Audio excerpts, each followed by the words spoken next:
Sir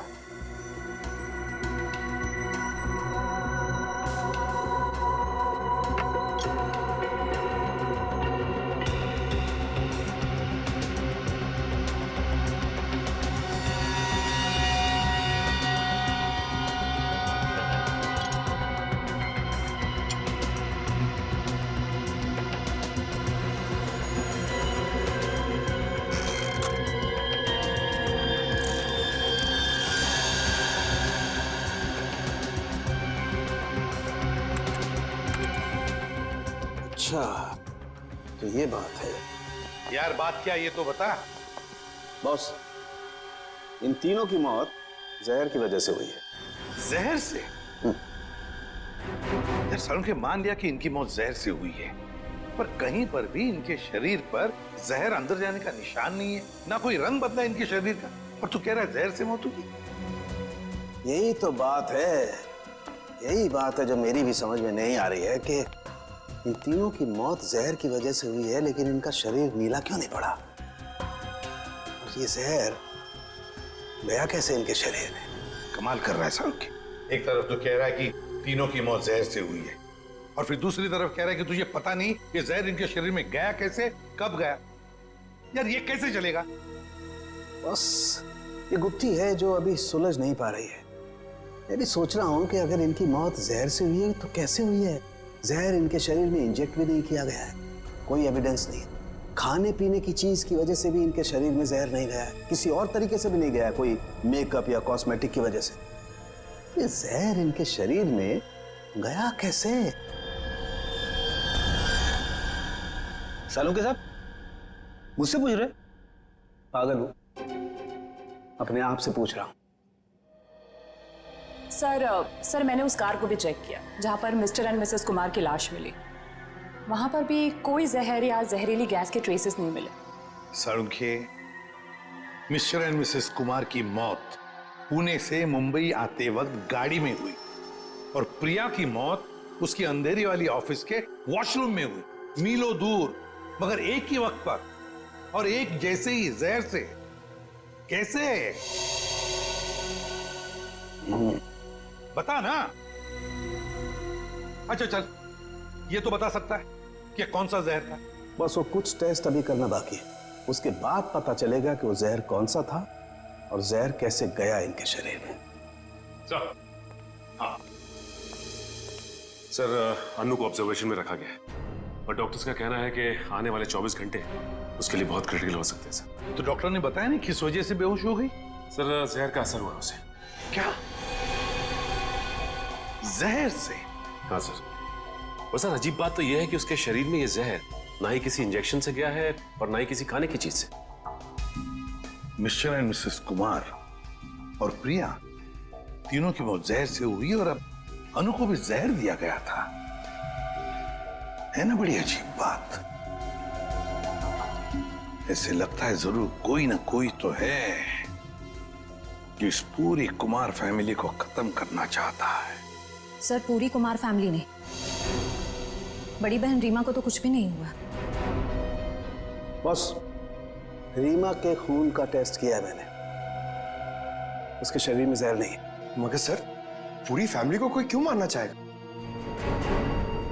किसी न किसी को तो फायदा है कुमार फैमिली को खत्म करके, पर कौन? कौन है वो, और फिर क्यों? कहीं ये प्रॉपर्टी का चक्कर तो नहीं? जी 3 लोगों की जानें ली गई है। एक अनु जिंदगी और मौत के बीच में झूल रही है, मगर तुम दोनों, तुम और तुम्हारी पत्नी, तुम तो बिल्कुल ठीक ठाक हो। ये कैसे? हम ठीक हैं, इसका मतलब ये नहीं कि हम उनके दुश्मन हैं। तो फिर और कौन हो सकता है तुम्हारे अलावा? कोई भी हो सकता है, इतना बड़ा बिजनेस है, होगा कोई जिसकी आंखों में ये धन दौलत चुभ रही होगी। वही तो हम जानना चाहते हैं, खूनी कौन है? मुझे नहीं पता कि उनका खूनी कौन है, लेकिन उनकी मौत का इल्जाम अब हम पर मत लगाइए। आप क्या चाहती हैं? सीआईडी ये मान ले कि आप दोनों बेकसूर हैं। मत मानिए हमें बेकसूर, लेकिन मेरे माँ बाप और बहन थे वो। हम अपने परिवार वालों को खत्म नहीं कर सकते। मैडम, ये कहीं नहीं लिखा कि कोई अपने परिवार वाले को मार नहीं सकता। मेरे पास आपके टेढ़े मेढ़े सवालों का जवाब नहीं है। अगर आपको लगता है कि उनका खून हुआ है, तो पता लगा है कि उनका खूनी कौन है। सर, मुझे लगता है कि ये सारे खून धीरज साहब कर रहे हैं। क्यों भाई, तुम्हें ऐसा क्यों लग रहा है? अब वो क्या है ना साहब के धीरज साहब आए दिन आकर साहब के पास पैसे मांगने आते थे। साहब और मीम साहब इस बात से नाराज रहते थे साहब। अच्छा, ये धीरज काम वाम नहीं करता था क्या? क्या काम करेंगे साहब? वो कहते हैं ना कि जब ससुर दौलत का समंदर हो तो इस तरीके के दामाद बाज कैसे आने वाले हैं। अच्छा, ये धीरज इतने सारे पैसों का करता क्या था? अरे बोलो ना भाई, क्या करता था? साहब वो जुए और शराब की लत। वो कहते हैं ना साहब कि एक बार ये लत लग जाए तो अच्छे बर्बाद हो जाते हैं। मैं तो कहता हूँ साहब 2-4 लाख रुपया नहीं, 10-20 लाख भी होता तो सब हवा हो जाता। मैंने बड़े बड़े महलों को शराब के प्यालों में बहते हुए देखा है साहब। हमारे धीरज साहब भी कुछ उसी तरीके के आदमी हैं साहब। हाँ, वही हुआ होगा ना सर।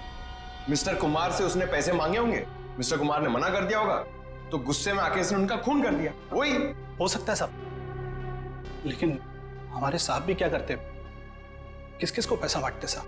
और पैसों के लिए तो रोजाना झगड़े होते थे घर में। अभी 3-4 महीने पहले भी झगड़ा हुआ था धीरज साहब का और वरुण साहब का, वो प्रिया दीदी के पति का। प्रिया का पति भी है नहीं साहब, थे। वो 3 महीना पहले कार एक्सीडेंट में उनकी मौत हुई ना साहब। कार एक्सीडेंट में? अच्छा, ये बताओ कि ये झगड़े के कितने दिन बाद वरुण का एक्सीडेंट हुआ था? 1 हफ्ते के बाद सर। सर, ये एक्सीडेंट है या मर्डर? पंकज, ये सारा का सारा चक्कर प्रॉपर्टी के लिए हो रहा है।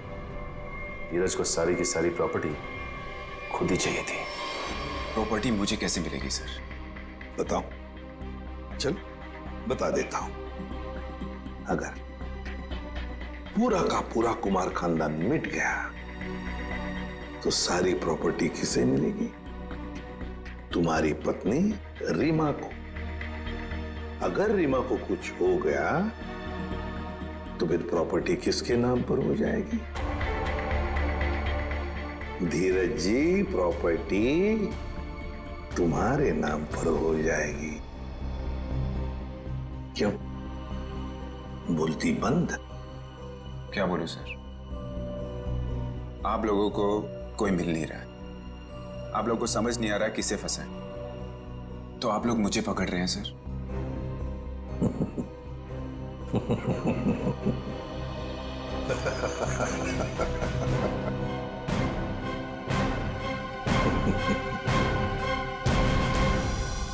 कुमार साहब की सारी जायदाद उनके बच्चों के नाम पर है। अगर बच्चों को कुछ हो जाता है तो ये सारी जायदाद एक ट्रस्ट को चली जाएगी। तो मतलब अगर बच्चियों को, मेरा मतलब है लड़कियों को कुछ हो गया तो उनके पतियों को कुछ नहीं मिलेगा? जी नहीं। मगर ये सब क्यों पूछ रहे हैं? ये सारी जायदाद तो उन्होंने बेच दी है। क्या? कुमार साहब ने प्रॉपर्टी बेच दी? हाँ? किसे? अलग अलग लोगों को। ये है उसके सारे डॉक्यूमेंट्स।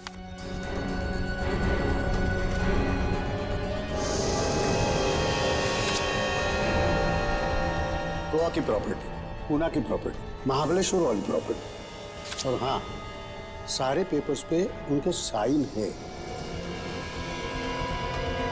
साइन? ये सारे डॉक्यूमेंट्स मुझे आज ही अभी मिले हैं कुरियर से। क्या? ये सारी प्रॉपर्टीज के पेपर आज ही मिले आपको? हाँ। और ये जो प्रॉपर्टी बेच के जो पैसे मिले वो कहाँ है? मुझे नहीं पता सर, कुमार साहब ने ये सब अचानक भेज दिया। ये जानकर मैं उनको फोन करने वाला था, मगर पता चला कि उनकी मौत हो गई। हाँ, तो मैंने सारे खरीदारों को फोन किया था, तो उन्होंने बताया कि ये सारी डीलिंग एक ही एजेंट के जरिए हुई है।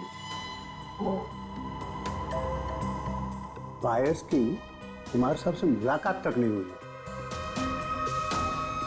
सारी प्रॉपर्टी की डील एक एजेंट ने की है? जैसे कि बायर्स ने उसका हुलिया बताया था, उसके मुताबिक तो एक ही एजेंट हो सकता है।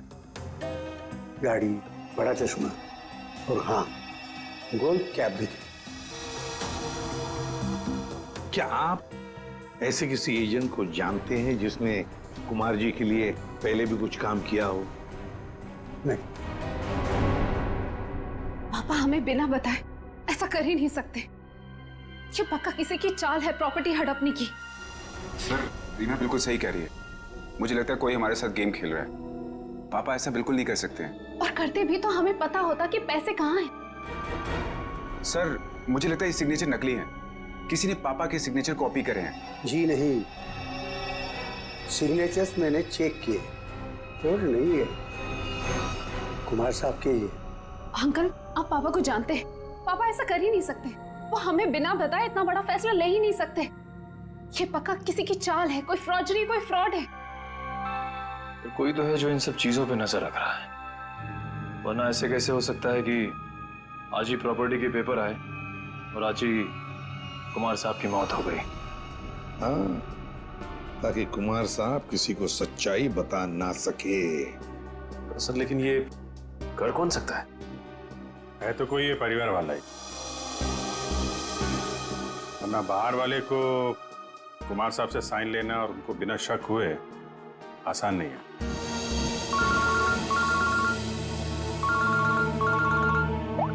हाँ, बोल सारू के क्या? पेंट से? हाँ बॉस, पेंट की वजह से इन तीनों की मौत हुई है। यार सारू के तो क्या बात कर रहा है? क्या पेंट पी लिया उन्होंने? पेंट नहीं पिया है बॉस, पेंट में जहर मिला हुआ था और वो जहर इनके फेफड़ों में पहुंचा, इसकी वजह से इनकी मौत हुई है। ये देख सारू के, हवा में बात मत कर, जल्दी बता दे असली बात क्या है। देखो, तुम जानते हो मैं बिना सबूत के कुछ नहीं कहता हूँ। बॉस, इनके फेफड़ों में जहर के साथ साथ मुझे कुछ केमिकल के ट्रेसेस मिले और वो केमिकल सिर्फ पेंट में इस्तेमाल होता है। और सर वो भी धीरे धीरे, शायद 20-25 दिनों में ये जहर उनके शरीर में गया होगा, बिल्कुल स्लो पॉइजन की तरह। और उन्हें पता भी नहीं चला कि वो लोग धीरे धीरे जहर इनहेल कर रहे हैं। और बस धीरे धीरे एक एक पल ये लोग मौत के करीब जा रहे थे। और संयोग की बात है कि आज उस स्लो पॉइजन की वजह से इनकी मौत हो गई। पेंट में जहर, पेंट में जहर, पूरी कुमार फैमिली का घर कैसे बिखरे हुए थे, जैसे किसी ने सिर के बाल नोच लिए हो।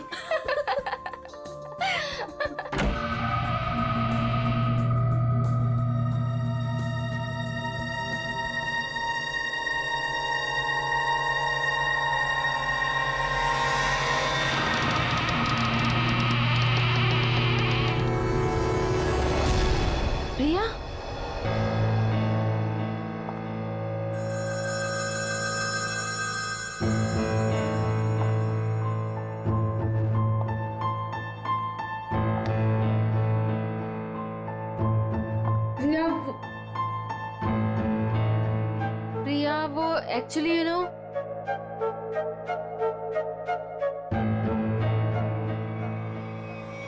प्रिया प्रिया प्रिया प्रिया प्रिया प्रिया प्रिया प्रिया प्रिया प्रिया उठो प्रिया प्रिया प्रिया क्या हुआ?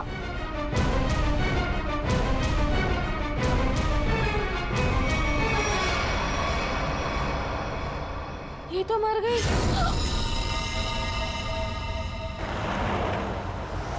अशोक जी मैडम। आगे जो ढाबा दिख रहा है ना? हाँ हाँ दिख रहा है मैडम। अशोक पहले पूरी बात तो सुन ले फिर बोलना। मुझे लगा मैडम आपकी बात खत्म हो गई। चुप कर, बीच में बोल पड़ा। मुझे मालूम है कि तुझे दिखता है, फिर मैं ये सवाल क्यों करूंगी? ठीक है मैडम, आगे बढ़िए, बताइए आगे। आगे नहीं बढ़ना है, गाड़ी ढाबे पे लगाना, कुछ खाएंगे पिएंगे। हाँ रुक रुक, आ गया ढाबा। जी।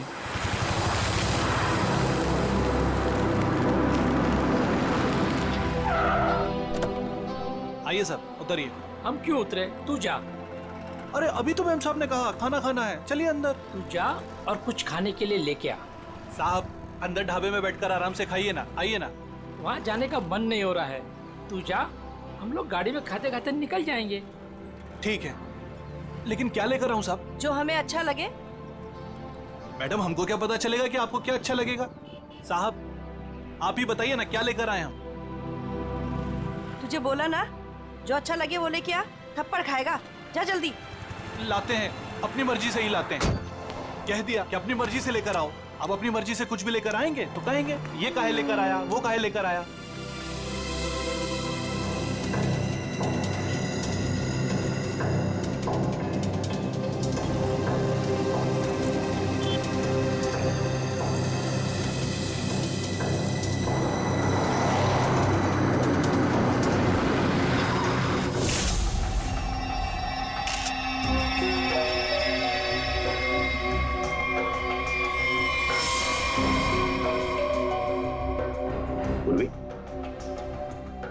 पलटाओ इसे।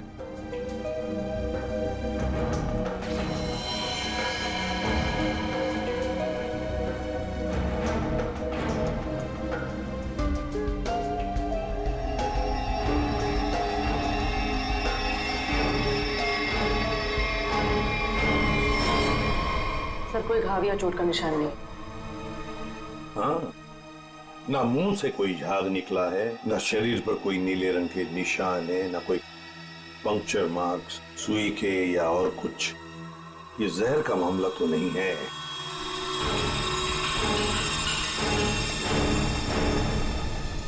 सर, सर अंदर से भी ऐसा कोई सामान नहीं मिला जिससे इसकी मौत के बारे में कुछ पता चल सके। सर ये बैग मिला है जिसमें मेकअप का सामान पड़ा हुआ था। मेकअप का सामान?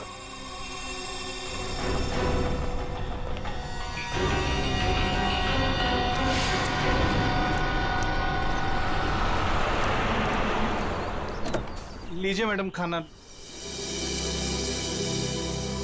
साहब जी खाना ले आए हैं हम। मैडम लगता है दोनों सो गए, हमको खाना लाने भेजे। और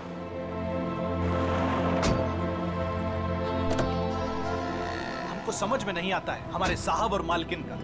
हमको बोले खाना लाओ और जरूर दवाई खाकर सो गए होंगे। 50 बार समझाया है कि भैया खाना खाने के बाद दवाई खाओ, पर नहीं, भूल जाते हैं। लगता है कि कुंभकर्ण जो बूटी खाता था वही इनकी दवाई में मिला दी है डॉक्टर ने। चलो चलते हैं घर लेके। कहा है ना कि रास्ते में जगेंगे तो खिला देंगे, नहीं तो हम तो हैं ही। चल हमरी राम प्यारी। ये बैग किसका है? सर ये प्रिया का है। प्रिया का बैग है? वैसे मीता और शीना, वैसे प्रिया आप दोनों के सामने बाहर आई, फिर वहीं पर गिरी और अपना दम तोड़ दिया, है ना? तुम दोनों ही थी ना?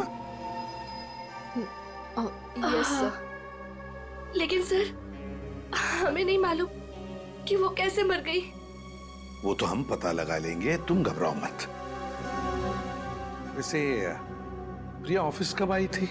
सर ये सब होने से कोई 25 मिनट पहले। वो ऑलरेडी लेट थी सर प्रेजेंटेशन के लिए। हम लोग उसका इंतजार कर रहे थे। क्लाइंट्स भी नाराज थे। वो आई, उसने सबको सॉरी बोला और प्रेजेंटेशन शुरू किया। पर वो थोड़ा लॉस्ट लग रही थी सर, नर्वस भी लग रही थी। क्लाइंट्स भी इंप्रेस नहीं थे, तो मैं उसे बाहर लेकर गया और समझाया कि उसे रेस्ट की जरूरत है। She was looking lost. Then I told her, go to the washroom and get freshen up, look presentable. और फिर 15-20 मिनट के बाद में मीता और शीना के चीखने की आवाज आई। हम भागकर वहां पहुंचे तो प्रिया मरी पड़ी थी। निखिल, काम करो। प्रिया की बॉडी, प्रिया की बैग, उसके अंदर जो भी सामान है, कॉस्मेटिक्स वगैरह, और फिर खाने पीने की चीजें, सब का सब फोरेंसिक लैब भेज दो। वैसे प्रिया का पर्सनल नंबर या फिर उसके घर का नंबर, उसके घर वालों का नंबर तो होंगे ना शायद आपके पास? और यस सर, मेरे पास उसके मम्मी और पापा दोनों का नंबर है।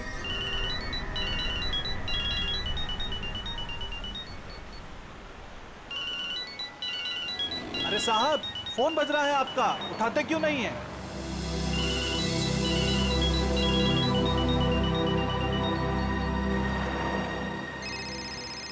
अरे अब मैडम आपका फोन बज रहा है, आप भी नहीं उठा रही हैं। अरे मैडम जी, अब आपका भी फोन बज रहा है। दोनों घोड़े बेचकर सो रहे हैं। फिर से फोन बजने लगा भाई। अरे साहब, मेम साहब, फोन काहे नहीं उठा रहे हैं आप लोग? अरे फोन बज रहा है आपका। लगता है हमको ही रोकना पड़ेगा।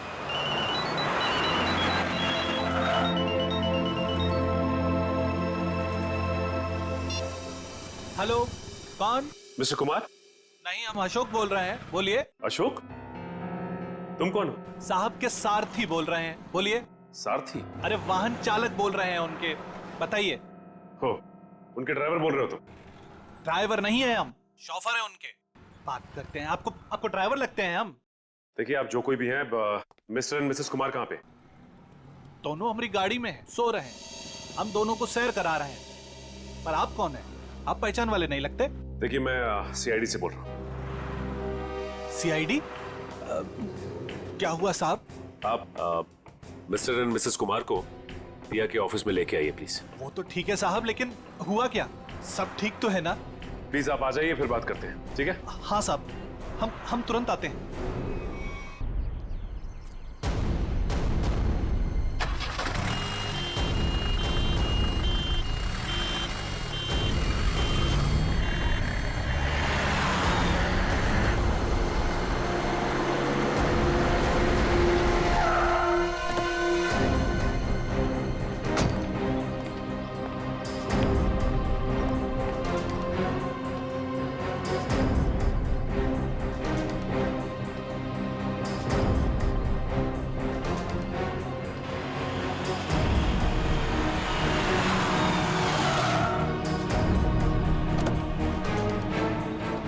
नमस्कार साहब, सीआईडी टीम आप ही हैं? मिस्टर एंड मिसेस कुमार कहाँ हैं? गाड़ी में है ना सब, सो रहे हैं। बुलाइए। क्या? सो रहे हैं। सो रहे हैं अभी? हाँ सब। अभी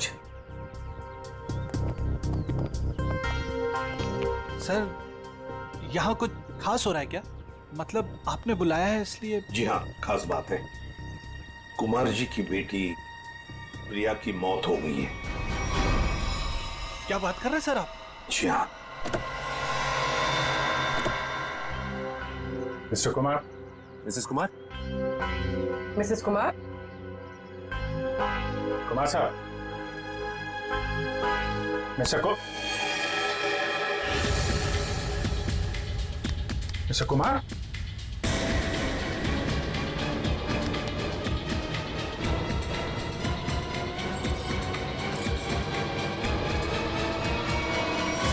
माय गॉड।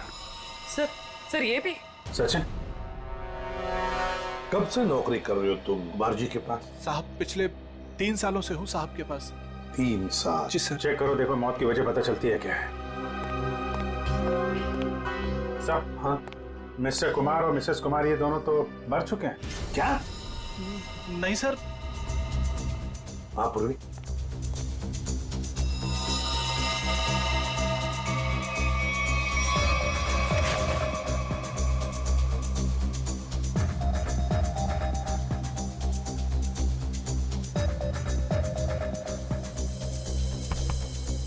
एक घंटे से ज्यादा तुम इन दोनों को गाड़ी में बिठाकर घूम रहे हो और तुम्हें पता तक नहीं? नहीं सर, ऐसा कैसे हो सकता है? अरे जब पूना से हम लोग निकले थे तब साहब और मेम साहब एकदम ठीक थे। बल्कि रास्ते में मेम साहब ने मुझे कहा कि ढाबे पर गाड़ी रोक लो, खाने के लिए कुछ लाना है। गाड़ी ढाबे पे लगाना, कुछ खाएंगे पिएंगे। जी साहब, 1-2 बार पहले भी ऐसा हुआ है। साहब और मेम साहब दवाई लेकर सो जाते थे और काफी देर तक सोते थे, तो मुझे लगा कि शायद गाड़ी में सो रहे होंगे। सर, हाँ? दोनों के शरीर में अभी घाव या चोट का निशान नहीं है? कोई भी निशान नहीं। तो कहीं जहर तो नहीं दिया इनको?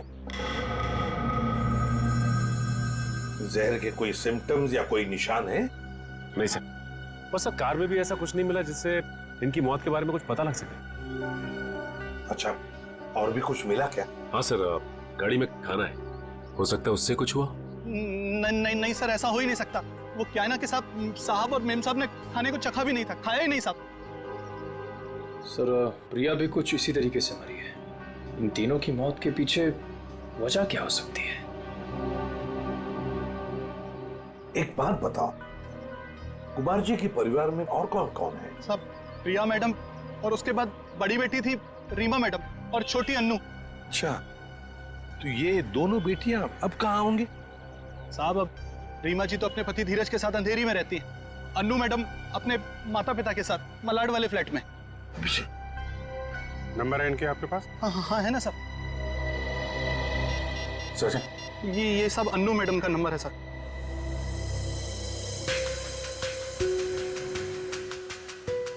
रीमा जी का भी नंबर का। ये रहा साहब।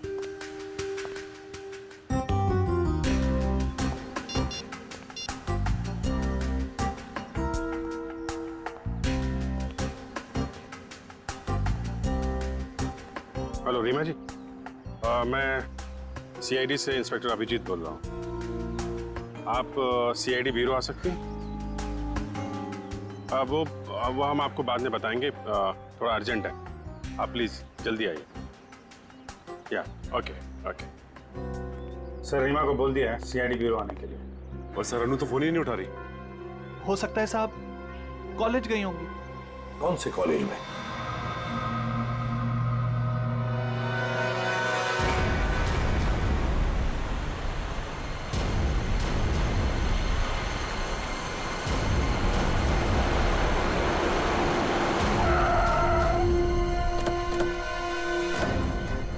कॉलेज भी नहीं गए अन्नू और फोन भी लगातार बज रहा है। हाँ, आखिरी बार ट्रेस हुआ यहाँ इसी घर पर।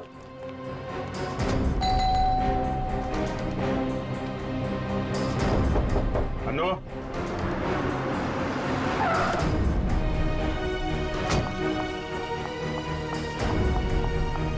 अनु ठीक तो होगी ना? आप लोग कौन? जी, मैं इस घर की बड़ी बेटी हूँ रीमा, और ये मेरे पति है धीरज। अंदर से बंद है।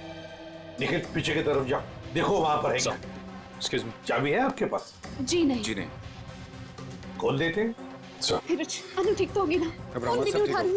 घबराओ मत, सब ठीक होगा।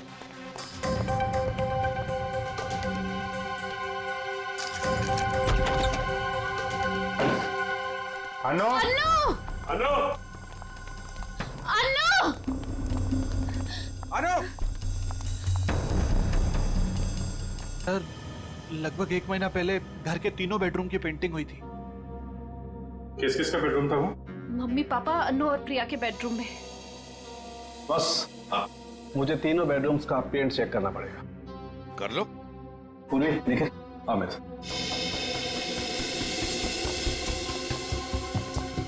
ये पेंटिंग का कॉन्ट्रैक्ट किसने लिया था? सर विपुल नाम का कॉन्ट्रैक्टर है, उसे कॉन्ट्रैक्ट दिया गया था पेंटिंग का। निखिल, पूर्वी, तुम इन दोनों रूम्स में जाओ और दोनों रूम्स के पेंट को स्क्रैच करके लेकर के आओ। सर ले लो। और सुनो, ये मास्क जरूर पहन लेना, ठीक है? सर एक बात मुझे अभी भी समझ में नहीं है, पेंट में जहर की वजह से तीनों की मौत हुई थी, लेकिन जो इस घर में काम कर रहे हैं उन्हें कुछ क्यों नहीं हुआ? सिंपल बात है ना धीरज, जो लोग इस घर में काम करते हैं वो बेडरूम में ज्यादा वक्त नहीं गुजारते। बेडरूम में तो घर के लोग रहते हैं ना ज्यादा देर तक। रात में, दिन में भी कभी कभी आदमी सो जाता है, तो असर उन्हीं पे ज्यादा होगा।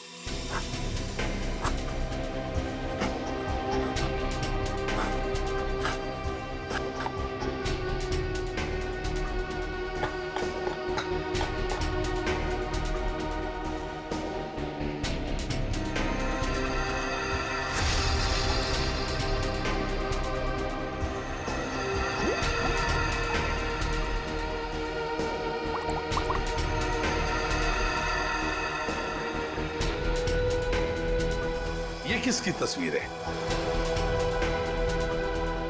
सर ये मेरे जीजू हैं। इनका नाम वरुण है, प्रिया के पति।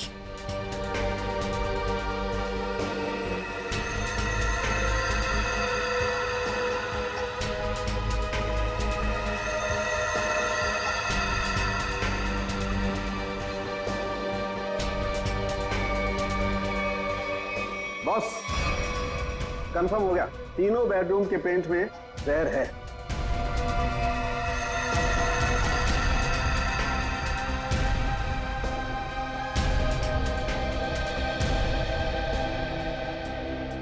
इनमें जहर कैसे हो सकता है? कौन कर सकता है और क्यों? पेंटिंग कॉन्ट्रैक्टर विपुल, उठाओ उसे। सर, मैं पेंट में जहर क्यों डालूंगा? मेरी क्या दुश्मनी होगी कुमार फैमिली से? जिसकी दुश्मनी थी कुमार फैमिली से उसने कहा होगा। हाँ सर, और उसके बदले में मोटी रकम ली होगी इसने। सर, आप ऐसा क्यों कह रहे हो? मैं कॉन्ट्रैक्टर हूँ, खूनी नहीं।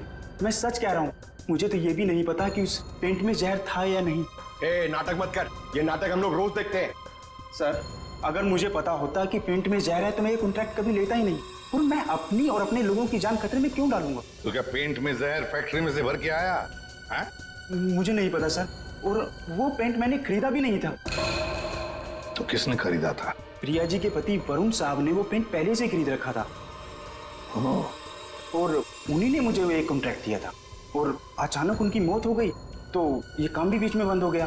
फिर 1 महीने पहले मुझे कुमार साहब के ड्राइवर का फोन आया दोबारा काम शुरू करने के लिए, और मैंने दूसरे ही दिन काम शुरू कर दिया। जब दोबारा काम शुरू किया तब पेंट कौन लाया था? वो पहले वाला पेंट जो बंगलों में स्टोर रूम में था, वही हमने यूज किया। सर, स्टोर रूम में कोई भी आसानी से घुस सकता है, और इन 3 महीनों में कोई भी कभी भी जहर मिला सकता है। जो तुम जा सकते हो। जी सर। हाँ सर। हाँ सचिन। सर, उस एक्सीडेंट में वरुण पूरी तरह से जल गया था। अच्छा, तो फिर आइडेंटिफाई कैसे किया, पहचान कैसे की उसकी? उसकी डेंटल रिकॉर्ड से सर। डेंटल रिकॉर्ड से पता चला कि वो लाश वरुण की है। तो क्या एक्सीडेंट था या खून? सर, पुलिस का ऐसा मानना है कि वो खून नहीं था बल्कि एक्सीडेंट था। और उनका तो ये भी कहना है कि कुमार फैमिली में आपस में काफी प्रॉब्लम्स थी, लेकिन उसके बावजूद उनको अब तक कोई भी सबूत नहीं मिला सर। और कुछ? सर हाँ, ये वरुण की एक दोस्त दिशा, उसके साथ अक्सर वो फोन पे बातें किया करता था घंटों घंटों। और जिस वक्त एक्सीडेंट हुआ उससे पहले भी वो दिशा से फोन पे बात कर रहा था गाड़ी चलाते हुए। यही आई विटनेस का भी कहना है। इसीलिए वो सामने से आती हुई गाड़ी को देख नहीं पाया और गाड़ी खाई में गिर गई। दिशा? तो लोकल पुलिस ने दिशा से बातचीत भी की होगी, पूछताछ की होगी। कुछ बताया तुम्हें? हाँ सर, उन्होंने बात की। उनका कहना है कि फोन करते वक्त जिस समय फोन पे बात हो रही थी उस वक्त ये दिशा घर पे ही थी, और साथ ही साथ जब ये एक्सीडेंट की खबर मिली तो सुन के उसे बहुत धक्का लगा। एक शादीशुदा आदमी पराई लड़की से 2-2 घंटे तक बात करता था। पता नहीं उसकी पत्नी प्रिया को यह बात मालूम थी या नहीं। दिशा, दिशा। सर, 3 महीने पुराने केस की आप अभी तक तहकीकात कर रहे हैं?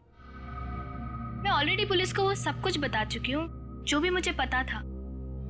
अब कैसी पूछताछ? ठीक है दिशा जी, हमें इस बात के सबूत मिले हैं कि कुमार की फैमिली के सदस्यों को कोई एक-एक करके मार रहा है। इसलिए वरुण की मौत में भी हमें कुछ गड़बड़ नजर आ रही है। शायद उसकी मौत एक्सीडेंट नहीं, मर्डर है। मतलब वरुण की मौत एक हादसा नहीं थी? अब इस बात की तो जांच चल रही है। आप हमें वरुण के बारे में और क्या बता सकती हैं? देखिए, मैं बस इतना बता सकती हूँ कि उसकी अपनी पत्नी से बनती नहीं थी और वो उसे डिवोर्स भी देना चाहता था, पर वो इसके सख्त खिलाफ थी। ये बात आपको वरुण ने बताई? क्यों? काफी देर रात तक 2-2, 3-3 घंटे आप दोनों बैठ के बात करते थे, तो कुछ तो खास बात होगी। एक्चुअली सर, हम दोनों एक दूसरे से बेहद प्यार करते थे और शादी भी करना चाहते थे। अच्छा अच्छा, तो शायद इसीलिए वरुण की पत्नी प्रिया उसे डिवोर्स नहीं देना चाहती थी। शायद। अच्छा, आपको ऐसा लगता है कि ये प्रिया वरुण को जान से मार सकती? पता नहीं सर। अच्छा, क्या ऐसा हो सकता है कि वरुण अभी भी जिंदा हो और कहीं छुप के बैठा हो। क्या बात कर रहे हैं सर?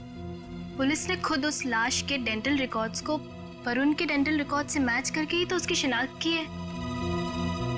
आपको उनके काम पर भरोसा नहीं? नहीं, वो ऐसी बात नहीं है।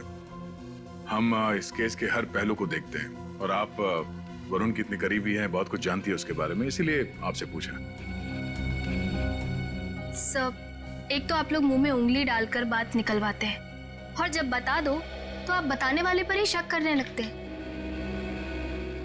क्या करें, हमारा काम ही कुछ ऐसा है। हम लोग शक से शुरू करते हैं और फिर सबूत तक पहुंच जाते हैं। सर, इन्होंने तो कहा था कि इस घर में ये अकेली रहती है, पर अंदर बेडरूम की अलमारी से ये किसी आदमी के कपड़े मिले, बहुत सलीके से रखे हुए थे। ईशा जी, कुछ बताएंगे आप इन कपड़ों के बारे में? वरुण के हैं। वरुण? वरुण के कपड़े अभी भी आपकी अलमारी में? मतलब ये तब के हैं जब वो जिंदा था और कभी कभी प्रिया से छुपके मेरे घर रुकने आया करता था। मैं कभी इन्हें फेंक ही नहीं पाई, हिम्मत ही नहीं हुई। इन्हें देख के मुझे उसकी याद आती है और उसे याद करना मुझे अच्छा लगता है। माफ कीजिए दिशा जी, हमने आपका दिल दुखाया, पर हम बस अपना काम कर रहे थे। Thank you very much.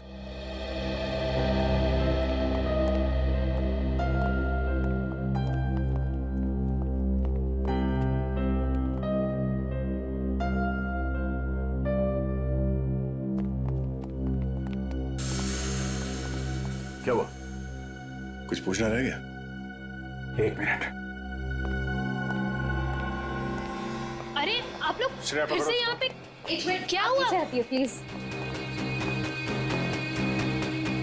यहाँ पे डेंचर था।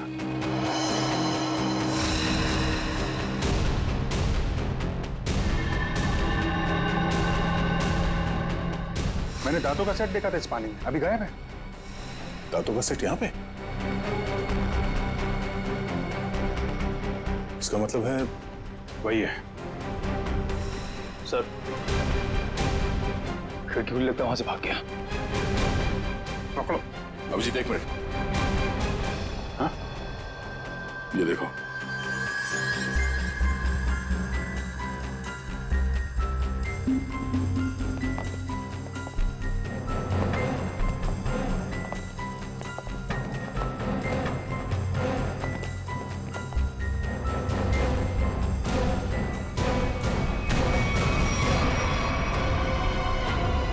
नकली दांतों ने फंसा दिया।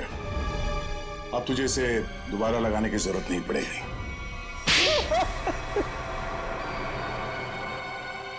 इनका नाम वरुण है, प्रिया के पति। हाँ सर, मैं नहीं मारा। मैंने अपने सास ससुर और प्रिया को मारा, पेट में जहर मिलाकर। अनु बच गई क्योंकि सही समय पे आप उसे हॉस्पिटल ले गए। क्यों मारा तुमने उन लोगों को? प्रॉपर्टी के लिए। मैंने प्रिया से शादी करी थी पैसों के लिए, लेकिन वो खुद मेहनत करके कमाना चाहती थी। और उधर रीना और धीरज ससुर जी से पैसे ऐंठते रहते थे, और मुझे कोई कुछ नहीं देता था। अच्छा, फिर क्या सर, मैंने सबको मारने का प्लान बनाया और पहले पिताजी से ससुर जी से झूठ बोल के मैंने साइन लिए, और फिर मैंने सबको मार दिया जिससे किसी को कोई प्रॉपर्टी का हिस्सा ना मिले और मुझ पे शक भी ना हो। तुम्हारी गाड़ी में वो लाश किसकी थी? वो एक लवारिस लाश थी जिसके जबड़े में मैंने अपने दांत लगा दिए थे, ताकि लोगों को लगे कि वो जली हुई लाश तुम्हारी है। हाँ सर, पर आप लोग पैसे और प्रॉपर्टी के लालच में क्या क्या करते रहे तुम? खून पे खून किया और मिला क्या है? जेल की काल कोठरी और फांसी का फंदा।